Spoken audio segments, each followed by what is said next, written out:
And she stayed up on that mountain, stayed up on that mountain, stayed up on that mountain, stayed up on that mountain all that night.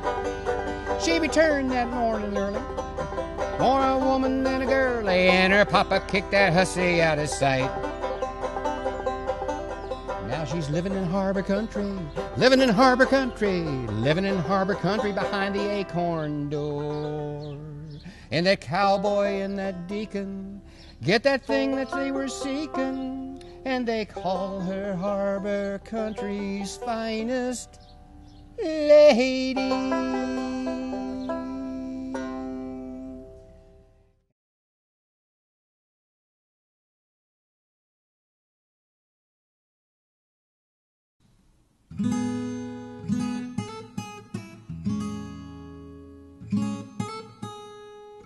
It's a Wonderful Life is a radio adaptation of the movie that was the Jimmy Stewart, Donna Reed movie that was 1942, the Frank Capra movie.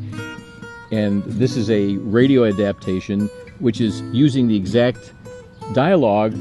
There's some cuts in it, but it is an exact replica of the movie. Last year was the first year that we attempted to do a live radio show on stage in front of a live audience. At WRHC, which is the radio station here in Three Oaks, we have had acting radio plays, but we've never really done it on the stage before. We did it last year. It was a huge success. The audiences loved it, and we're doing it again this year. The Acorn is a perfect place to do this. It's intimate, and its sightlines are great, sound is great, sound effects are great, so it's a perfect place to do a radio show. It's in a community that attracts a lot of professionals from Chicago, Los Angeles, New York, professionals who've been in the theater and television and film, and they're here in this community.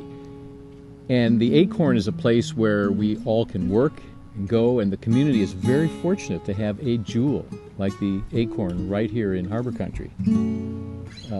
In my role as director of It's a Wonderful Life, I'm really working with the actors to try to portray what it would be like if we were in a radio studio in 1947. Please come see It's a Wonderful Life at the Acorn Theater on Thursday, November 20th, and also on Saturday, November 22nd.